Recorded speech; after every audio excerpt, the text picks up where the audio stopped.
Welcome to the show, everybody. Let's just start our morning off with this. Let me just put it up right away. Boom!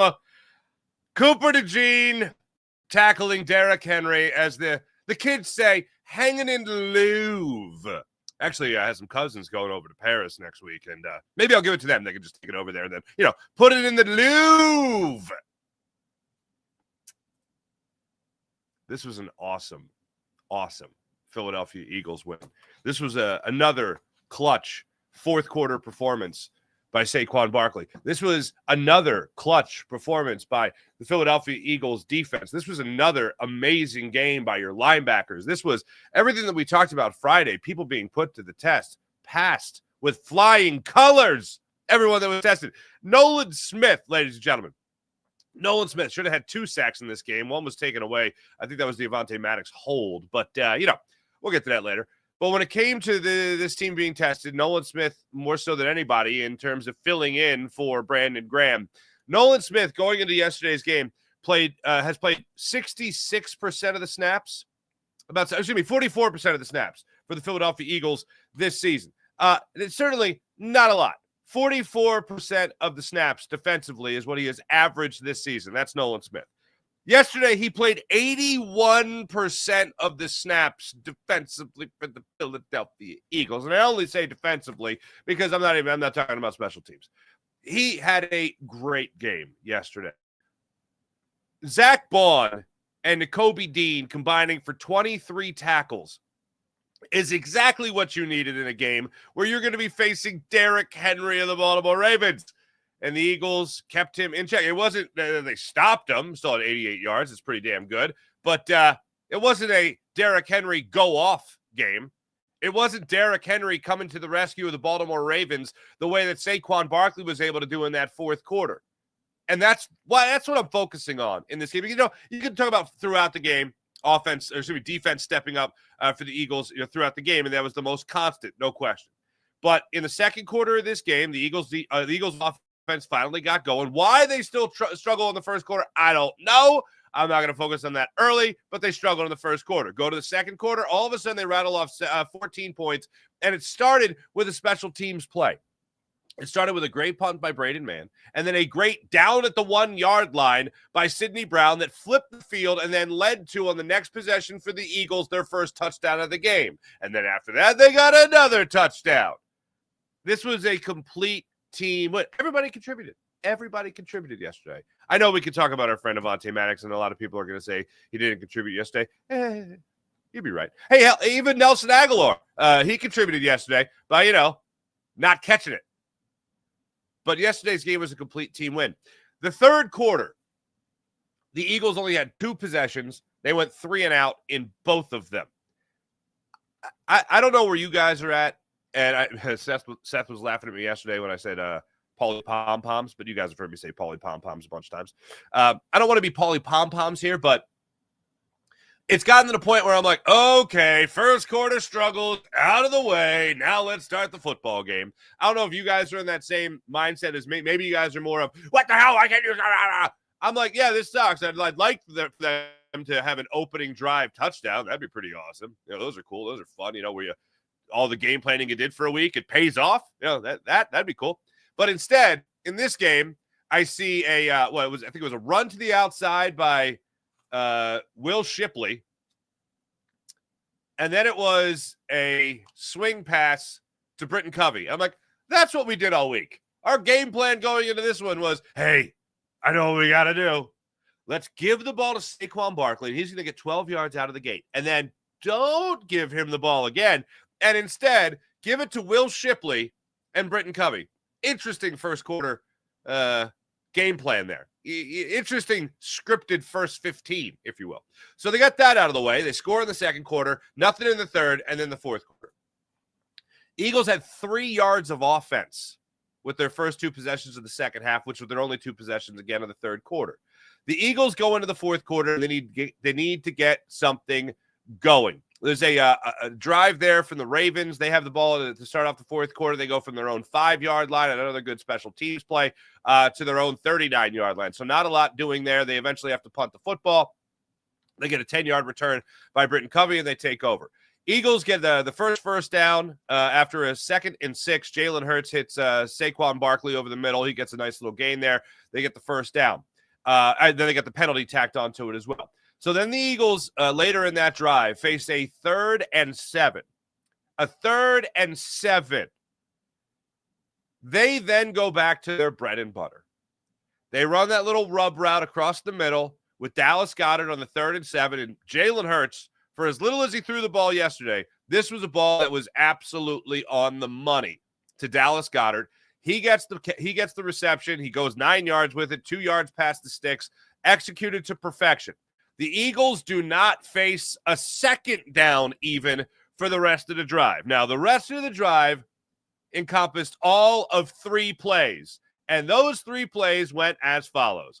14-yard gain by Saquon Barkley. Jalen Hurts scrambles for 11 yards. Then on a 1st and 10 from the Baltimore 25-yard line, they hand the ball to Saquon Barkley, who runs behind a pulling Jordan Mailata, and he goes 25 yards for the touchdown. The Eagles go from what was forever a 14-12 game all of a sudden to a 21-12 game, and they take full control of the game after a 7-play, 71-yard drive, capped off yet again by Saquon Barkley coming in to make sure the Eagles were not wasting another possession. Eagles go up 21-12. They take control from that point on. The hit from Cooper to Gene on Derrick Henry came later in the ballgame with about, when was that? In the 7:05 remaining in the 4th quarter. He comes up and makes the hit on Derrick Henry, and then they go for it on 4th and 8, and nothing doing there. They turn it over on downs to the Eagles. To talk about this being a complete team game is, I think, the best way to describe it. Obviously, you can focus on what Saquon did in this game and how great he was, and how when his team needed him, he stepped up. How when the Baltimore Ravens needed Derrick Henry, he wasn't there, much thanks to the Eagles defense coming up and making plays. We can talk about Jalen Hurts being on the money in that 2nd quarter. Play action passes over the middle of the field. Who knew? The one drive they had in the 2nd quarter where they really started to get things going was when they got A.J. Brown involved. 3 catches, 44 yards in their 3rd possession, I think it was, of the 2nd quarter. They had the touchdown pass to Dallas Goedert. Then they set up a tush-push touchdown with Jalen Hurts, obviously. But that was all stemming from 3 passes over the middle of the field. I believe all 3 of them were in play action to A.J. Brown, who had the 3 catches, 44 yards on that drive to help set up the touchdown. That was Jalen Hurts beat on the money. That was Kellen Moore calling a good game. That was the Eagles offense, for whatever reason, really figuring it out in that 2nd quarter and really getting it going there. There was one play in particular, though. It was the Dallas Goedert play where he's at the corner in the end zone. They tug on his jersey, and there's no call made. I don't know how that call doesn't get made. The minute you see that jersey stretch, you got to know you got to throw that flag to the official. And I thought the officials were terrible in this game. Eagles didn't do themselves any favors either in that 1st quarter, because not only did they struggle, they had 6 penalties in the 1st quarter. 2 of them were on Keely Ringo defensively and special teams. You can't have that. But all in all, the Eagles were able to get it going. And I loved what Nick Sirianni had to say after the game. The question was about intensity, and the question was about physicality. It was from Jeff McClain in the Inquirer, and he said, what did you guys do to match their physicality? And here's the way Nick Sirianni answered it. Pretty good. I know that's a little. They had to match ours. We know we're a physical team. We know they're a physical team. And that was our message going in, that they got to match our physicality. And again, that's a very physical team. That's a well-coached team. That's a team with a lot of good players. But yeah, I'd like the question rephrased a little differently. Can we rephrase that? How about you match our physicality? That's what they had to do. And we said it was one of my 5 things on Friday. You talk about what the linebackers had to do against Derrick Henry. They stepped up. You talked about what the Baltimore Ravens had to do to contain Saquon Barkley. You're talking about the 2nd best run defense in the entire NFL. And this offensive line and Saquon Barkley, as well as Jalen Hurts, they got the opportunity to say, yeah, well, you know what? You haven't played me yet. You haven't played this offensive line. You haven't gone up against a very good running quarterback and a very good mobile quarterback in Jalen Hurts, and you sure as hell haven't gone up against the number one running back in the NFL, leading the NFL in rushing yards, the guy that is on pace to break the single season rushing record. You haven't faced us yet. And the Ravens, they weren't up to the challenge, folks. They weren't up to the challenge. Here's Saquon talking about his touchdown run and what he saw.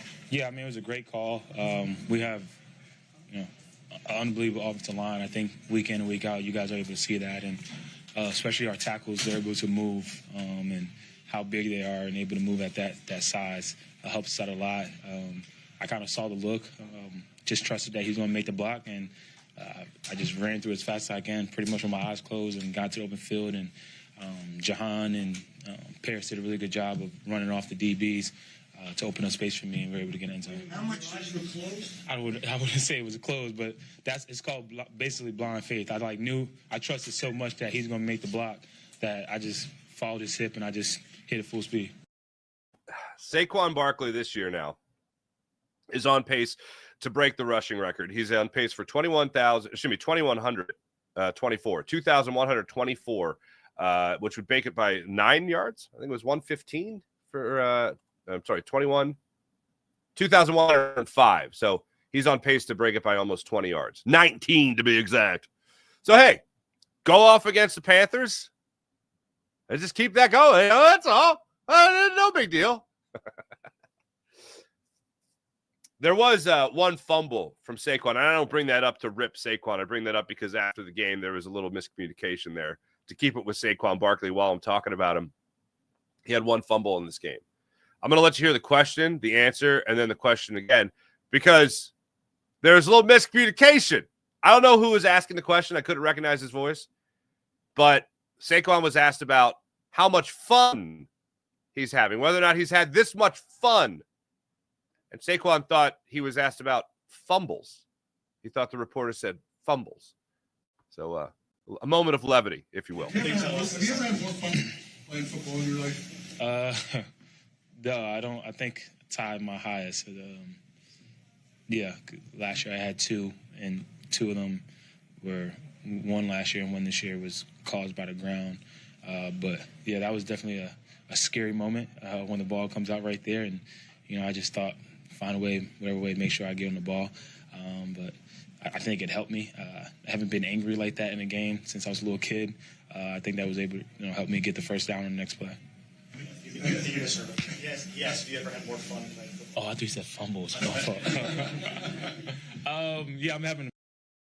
Yeah, he's having a blast. He said, "Okay, it was Bob. It just hit me. It's Bob Brookover." What kind of jerk would you be if Saquon just goes out there, has the game-sealing touchdown, if you will, and all you want to ask him about, those fumbles. Have you ever had more fumbles? Saquon's like, yeah. Like to Saquon's credit, the humility to first off not just be like, screw you, dude. I just had this awesome touchdown in the fourth quarter. I've been on fire. I'm leading the league in rushing. I just went up against Derrick Henry, and I outshone Derrick Henry. I outshined Derrick Henry, and you're asking me about fumbles? No, instead he's like, yeah, it got me angry and really motivated.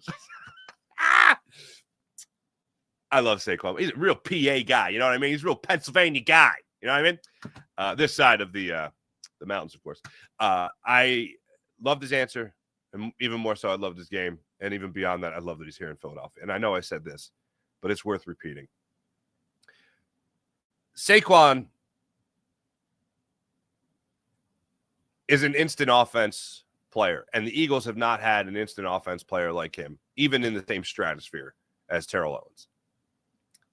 That's the last time somebody of such amazing offensive ability just all of a sudden was on your team and all of a sudden made you dominant. And we could really get into the weeds about, what's different from this year versus last year? And this Eagles team is 10-2, and how are they not going to go in the tank the same as last year? Blah, blah, blah, blah, blah, blah, blah. Well, I'm going to give you my number one reason. Number one reason is Saquon Barkley. Right after that, it's Vic Fangio. Defensively speaking, there has been no square peg, round hole for these rookies. Any challenge that Vic Fangio has put in front of these rookies, they have stepped up tremendously. And you start thinking about it defensively. Guys that either weren't here last year or guys that are being asked to take on a new role. So Nakobe Dean. Nakobe Dean is now your starting inside linebacker. All right? He wasn't that last year. He was competing with the likes of, well, first off, getting healthy, and then secondly, Zach Cunningham. And all of a sudden, Nakobe Dean is now your starting inside lineman. Him along with Zach Bond. So you got Dean, you got Bond, you got Cooper, and then you also have Quenyon Mitchell. Chauncey Gardner-Johnson has come back to the fray. He's had a bit of an up and down year. Good day yesterday, playing down the box, making sure he was plugging holes whenever he could, especially on Derrick Henry. And I loved how he was talking that trash every time he hit Derrick Henry. You could see him standing over him, just talking just a little bit more. But you look at these guys coming in defensively. And then you also look at the idea of just, look, Jordan Davis has been here long enough. Jalen Carter had a great start to his year last year, unfortunately tailed off at the end of the year. This year he has been bringing it, really, ever since the Saints game. He has absolutely been bringing it. But these guys coming in and taking over that new role without Fletcher Cox walking through that door and saving anybody, as they were saying all throughout the offseason, they have stepped up in this role beautifully. And then above all else, just with the urgency of yesterday, Brandon Graham not being on the field, but being true to his word and keeping everybody hyped before the game and breaking down the huddle before the game. He was on the field down there in Baltimore at M&T Bank Stadium, and he was trying to get everybody pumped up and motivated. Seemed to work because the defense balled out. But with the urgency and Brandon Graham not being on the field to play yesterday, Nolan Smith stepping up, played 81% of the defensive snaps, is something spectacular. These newer guys, younger guys, guys coming up to the role that they're in now, is absolutely amazing what you're seeing from this team. And you just want to see it keep on happening. And the fact that you look at a guy like Vic Fangio and what he's been able to bring to the table in terms of getting the best out of each and every one of his players in the first year he's been here with a lot of first-year players or guys in new roles, that is something amazing. So credit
Hi, everybody. I'm back.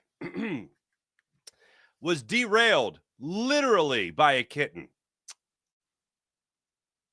That happened. Anyway, Vic Fangio's great. Eagles are awesome. It's fun to have Saquon Barkley. All right. Cooper DeJean yesterday had that great play, and I started the show with it. Here it is once again. Plugging Derrick Henry, flipping him on his head, basically. Here's Cooper DeJean after the game when he was asked about that hit. I didn't really expect to pick him up like that. I was kind of just doing my job, coming down to make a tackle, run through him, trying to run through him. He's a pretty big dude, though. I felt it a little bit for sure, but had a lot of adrenaline running. But I was just playing my coverage, came down to make the hit. Again, the guys that come up there and make plays like that at the line of scrimmage when you're talking about Cooper DeJean and you're talking about Derrick Henry and you're also talking about, by the way, Lamar Jackson keeping a play alive. Now, what are we talking about on Friday?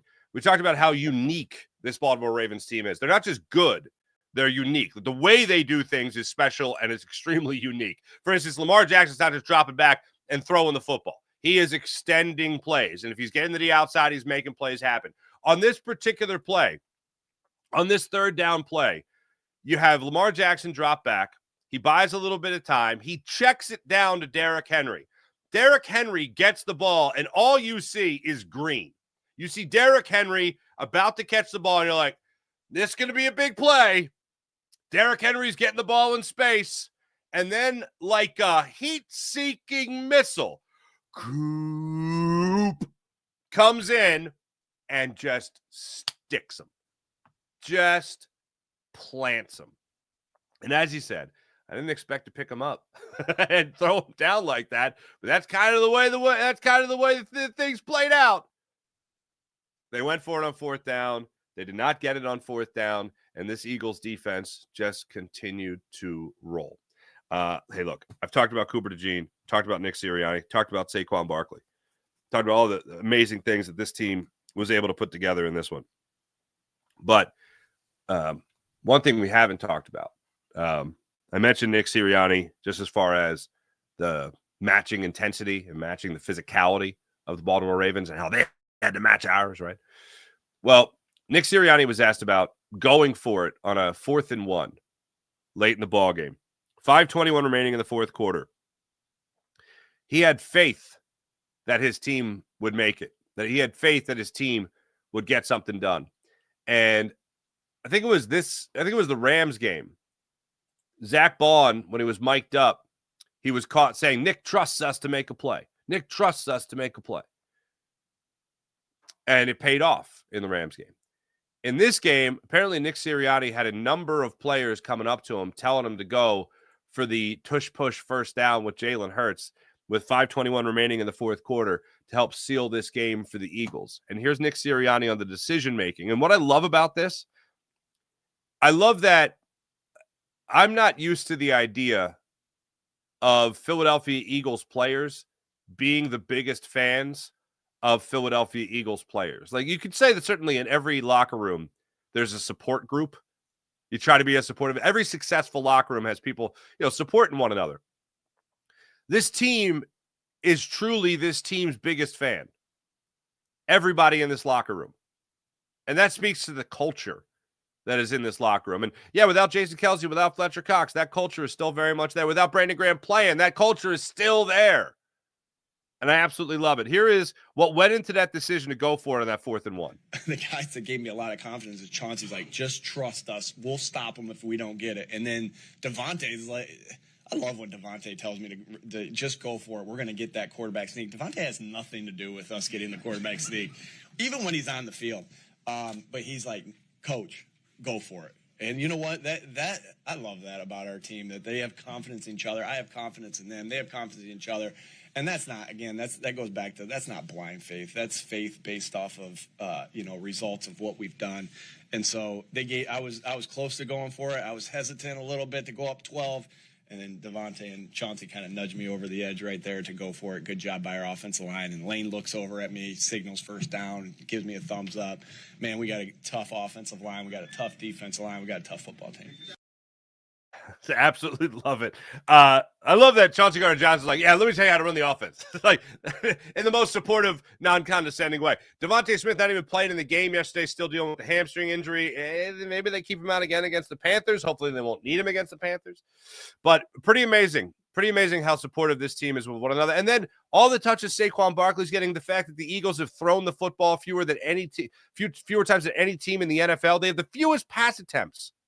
Now, you could say, well, Jalen sucks. Oh, they don't need him. They do less, Jalen.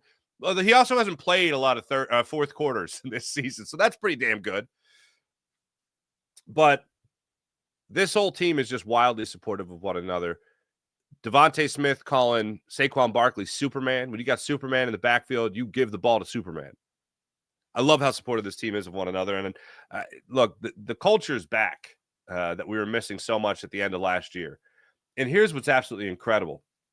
To give Nick Sirianni some props here. Nick Sirianni, this is amazing to me, is the eighth coach in NFL history to produce 10-2 starts or better in 3 straight seasons. Sean Payton, Bill Belichick, John Madden, Mike Ditka, Mike Shanahan, Tony Dungy, and Curly Lambeau from 1929 to 1932. That's pretty amazing. That is pretty amazing. And I'm here for it. We're all here for it. Hey, let me tell you about the Game Time app. Download the Game Time app to your phone, create an account, use promo code Farzy, get $20 off your first purchase on the Game Time app. That's right, Game Time app. Download it to your phone. Use promo code Farzy and get $20 off your first purchase on the Game Time app. How about PHL Sports Station, Philadelphia Sports Station, enhancing your Philadelphia sports fan experience across all social media and blogs? That's PHL Sports Nation. On this morning, I see right here how many snaps did Jordan Davis play yesterday. Jordan Davis played 33% of the snaps, 24 snaps in total. 72 snaps in total for the defense. Jordan Davis played 24. That is not a lot. That is not a lot. Jalen Carter, 99% of the snaps, 71. That's pretty damn good. Let's see here, everybody. Mr. Prez, what's going on? Sean Gillespie, what's going on? T-Bro, victory, damn right. Jared Ford, Coop. Hell yeah. Crawley, what's up? K. Raleigh. Got to get ready for the Carolina. Can't sleep. I agree. Hopefully they blow them out. Luke Skylifter, what's up? James Alexander, what's popping? Go Sixers! Hey, how are you? Sean Kilrain, hello. Hey, Nick, what do you do here? Win. How great is that? April. Maybe the first quarter is scripted to see what the opponent's coverage on the defense. Yeah, like a boxer feeling them out. Maybe. The DeJean tackle was awesome. Yes, it was. Clay, what's happening? At least the ticker is still scrolling at the bottom. Good Lord. Oh, boy. Mint Diggity, hello. 23-2 now against the that's great. For Lamar Jackson. Thanks, everybody in the chat. You guys are wonderful, as per usual. Unfortunately, I got to get running over to Fox. Blame the kitty cat and my late start, as per usual. Have a great rest of your day, everybody. Be back with you guys tomorrow morning for the Farzy Show. I will see you guys then. Go Birds!